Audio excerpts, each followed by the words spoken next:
I remember when I was 5 years old, I asked my uncles how they washed their back. And I told them that my arms were too short.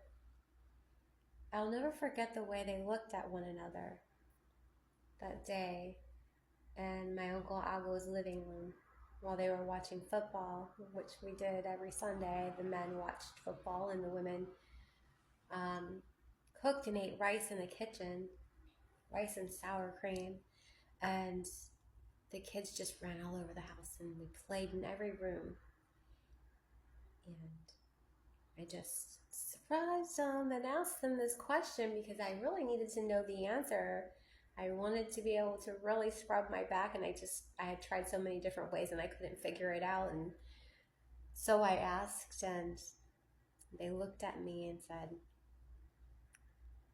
well, they looked at each other first.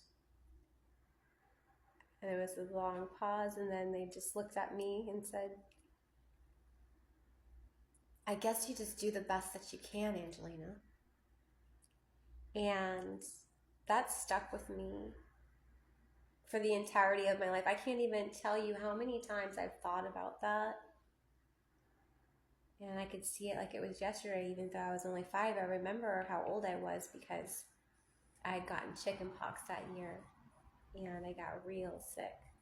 I had them inside of my throat. I don't know if you guys ever got chicken pox before, but all of us did when we were little back then. And I couldn't even eat